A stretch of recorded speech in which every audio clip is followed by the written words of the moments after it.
السلام علیکم ورحمۃ اللہ وبرکاتہ۔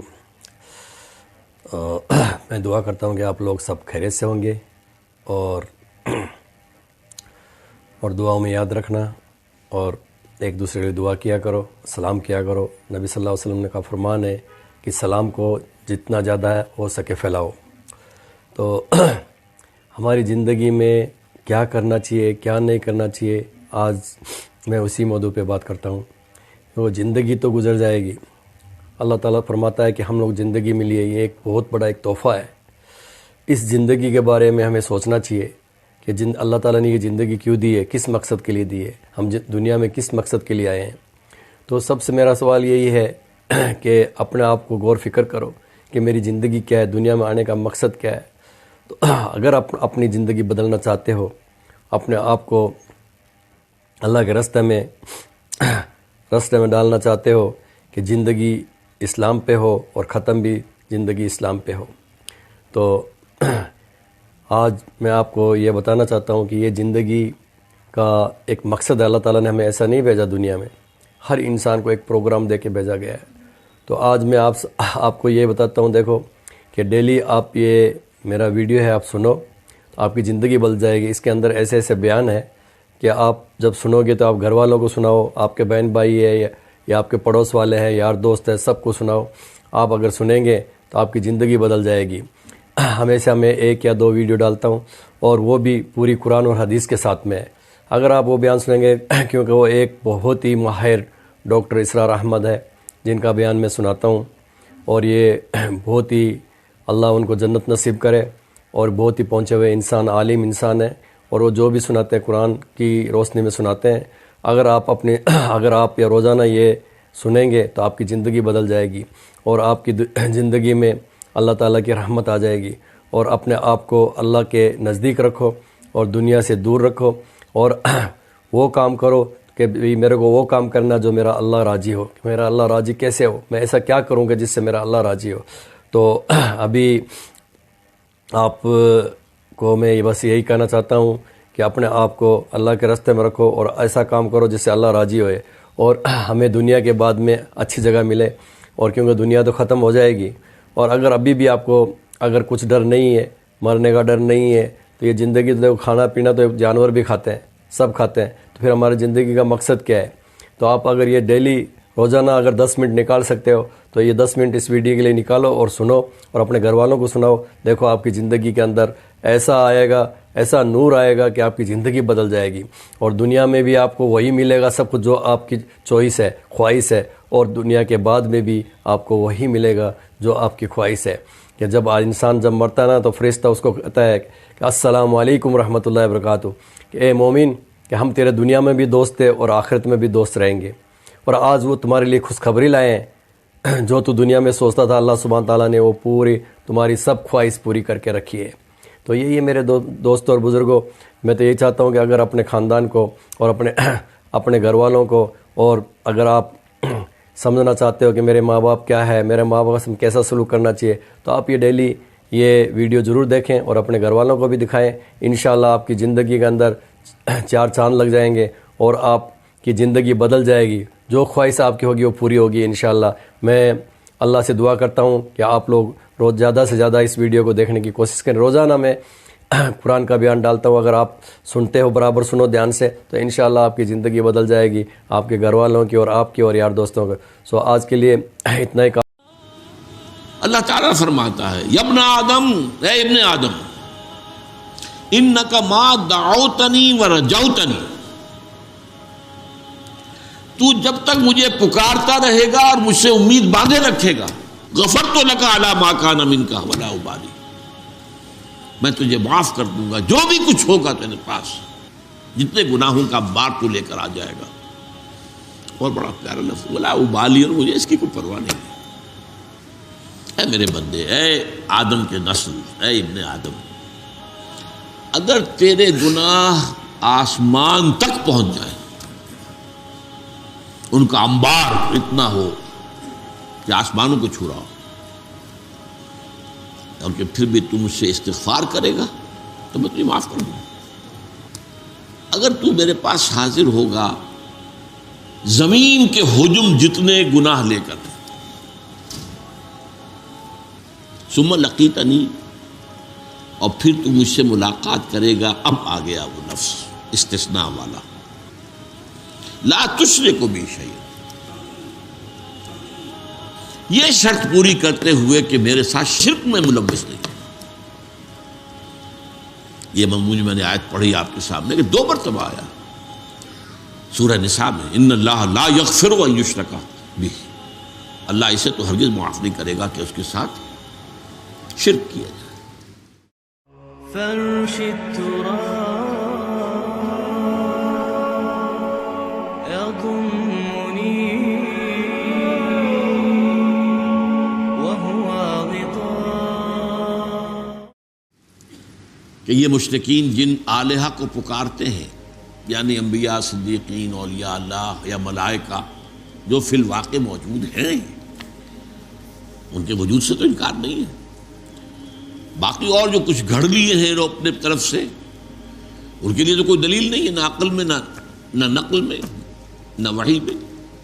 لیکن یہ تو واقعہ ہے، فرشتے ہیں، ملائکہ ہیں، اولیاء اللہ کی ارواح ہیں، انبیاء کی ارواح ہیں. لیکن یہ ان کو جو پکار رہے ہیں یہ کام غلط کر رہے ہیں. اولئک الذین یدعون، جن کو یہ پکار رہے ہیں، یبتغون الی ربہم الوسیلہ، وہ تو خود اپنے رب کی قرب کی تلاش میں ہیں. وَيَرْجُونَ رَحْمَتَهُ، اور اپنے رب کی رحمت کے امیدوار ہیں. وَيَخَافُونَ عَذَابَهُ، اور وہ بھی اللہ کے عذاب سے بالکل نڈر نہیں ہے. جیسے کہ حضور نے فرمایا کوئی شخص محض اپنے عمل کی بنیاد پر جنت میں داخل نہیں ہوگا. جب کسی نے بڑی ہمت کی پوچھ لیا کیا حضور آپ بھی؟ فرمایا ہاں، الا ان تغمد بی ربی رحمت ربی، جب تک کہ اللہ مجھے ڈھانپ نہ لے گا اللہ اپنی رحمت سے، میں بھی نہیں داخل ہوں.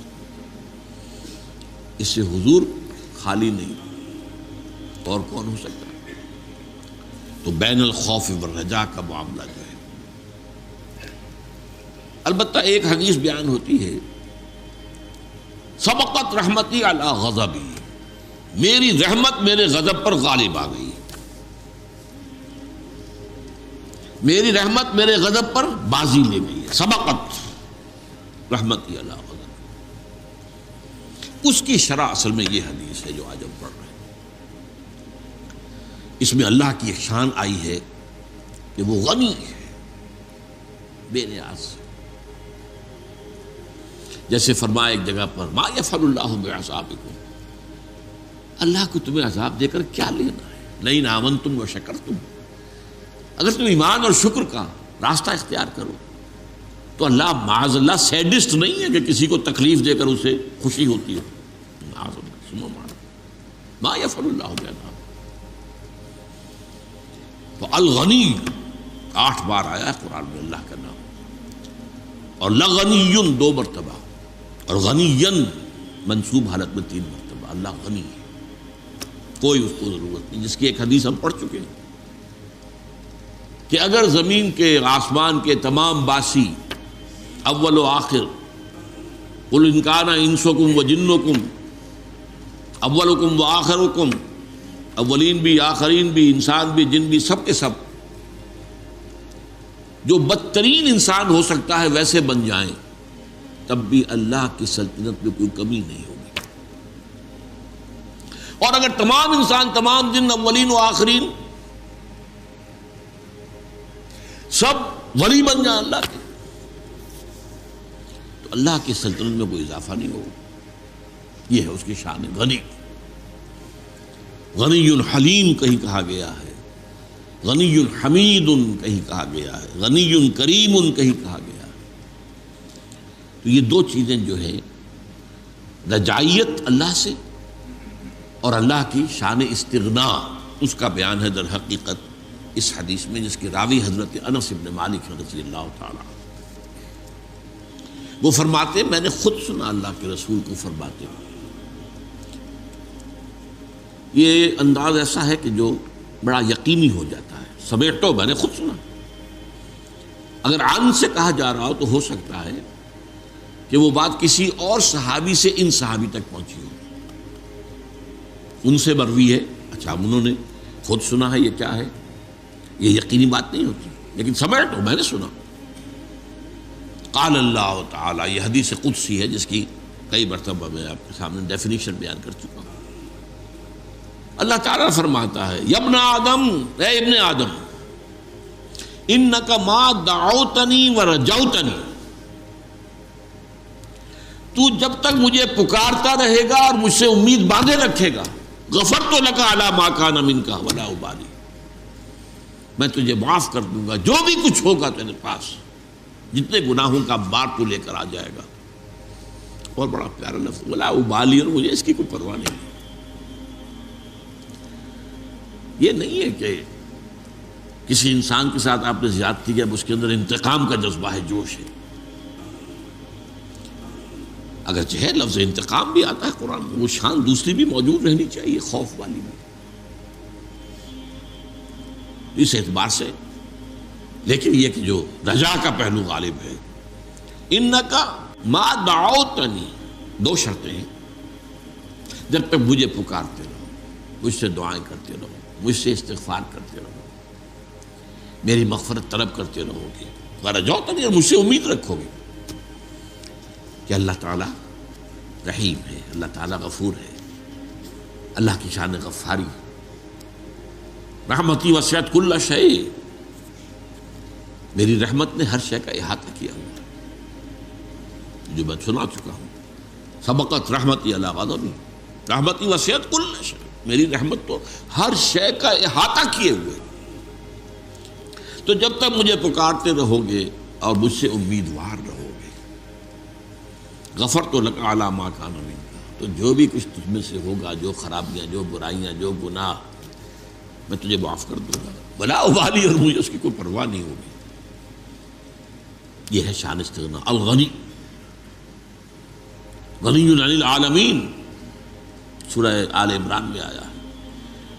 جو حج کی استطاعت رکھنے کے باوجود نہ حج کرے تو گویا کہ وہ ایک طرح کا کفر کر رہا ہے، اور اللہ تعالیٰ غنی ہے تمام جہان، اس سے کوئی ضرورت نہیں ہے کہ تم جاؤ ضرور اس کے گھر کا طواف کرو، وہ تو غنی ہے۔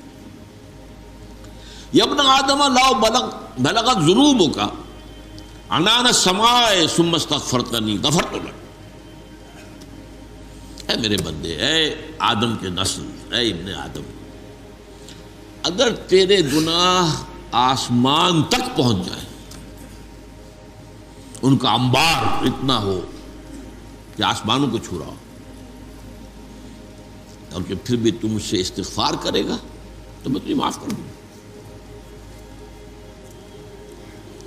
آخری شکل، یا ابن آدم انک لو اتیتنی بقراب الارض خطایا،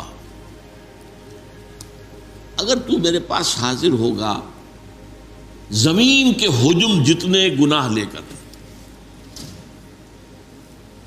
ثم لقیتنی، اور پھر تو مجھ سے ملاقات کرے گا، اب آ گیا وہ لفظ استثناء والا، لا تشرک بی شیئا، یہ شرط پوری کرتے ہوئے کہ میرے ساتھ شرک میں ملوث نہیں۔ یہ مضمون میں نے آیت پڑھی آپ کے سامنے کہ 2 مرتبہ آیا سورہ نساء میں، ان اللہ لا یغفر ان یشرک بہ، اللہ اسے تو ہرگز معاف نہیں کرے گا کہ اس کے ساتھ شرک کیا جائے، وَيَغْفِرُ مَا دُونَ ذَلِكَ لِمَن يَشَاءُ، بخش دے گا جو بھی کچھ ہوگا اس کے سوا، جس کو چاہے گا۔ یعنی یہ بھی نہیں ہے کہ یہ معافی کا اعلان عام ہو رہا ہے، یہ اللہ جس کو چاہے گا، اور جس کو چاہے گا میں کیا شرط ہے؟ اللہ ہی کو پکارتا رہا ہو، کسی اور کو نہ پکارا ہو، اللہ کو پکارا، کہیں غوث العظم کو نہ پکارا ہو، کہیں کسی نبی اور رسول کو نہ پکارا ہو، کسی کو نہ پکارا۔ لا تدعوا مع اللہ احدا، اللہ کے ساتھ کسی اور کو مت پکارو۔ اس اعتبار سے اگر تو میرے پاس آئے گا زمین بھر، زمین کے حجم جتنے گناہ لے کر، ثم لقیتنی لا تشرک بی شیئا، پھر تو میرے ساتھ ملاقات کرے اس حال میں کہ تو نے شرک نہ کیا ہو میرے ساتھ، لَأَتَيْتُكَ بِقُرَابِهَا مَغْفِرَةً، تو میں زمین کے حجم جتنی ہی مغفرت لے آؤں گا تیرے لیے۔ تو شرطیں کتنی آئی ہیں اس حدیث کے اندر، مَا دَعَوْتَنِي وَنَجَوْتَنِي۔ پہلی بات تو یہ ہے کہ اگر تم مجھے پکارتے رہے اور مجھ سے امیدوار ہوئے۔ ایک آیا استغفرتنی، مجھ سے مغفرت چاہیے، اور سب سے بڑی شرط ہاتھی کے پاؤں میں سب کے پاؤں کے مطابق شرک نہ ہو۔ اب اس سے آپ کو اندازہ ہو جانا چاہیے، اور دو مرتبہ جو آئی ہے سورہ نساء میں، شرک کو معاف نہیں کرے گا، یہ اعلان عام ہے۔ تو شرک در حقیقت کتنا عظیم گناہ ہے، لیکن اس کی حقیقت کو سمجھنا آسان کام نہیں۔ حوث چھپ چھپ کے سینوں میں بنا لیتی ہے تصویریں۔ آپ نے بت سامنے رکھ کر نہیں پوجا، اپنی خواہش نفس کو پوج لیا۔ ہم پچھلی مرتبہ پڑھ چکے ہیں آیات۔ ارأیت من اتخذ الہہ ہواہ افانت تکون علیہ وکیلا۔ ہے نبی، آپ نے غور کیا اس شخص کی حالت پر جس نے اپنی خواہش نفس کو اپنا معبود بنا لیا ہے، اس کو پوج رہا ہے۔ کوئی بت خانہ نہیں ہے، بت خانہ شکستم میں نے بت خانہ تو توڑ دیا، لیکن اندر جو ہے حوث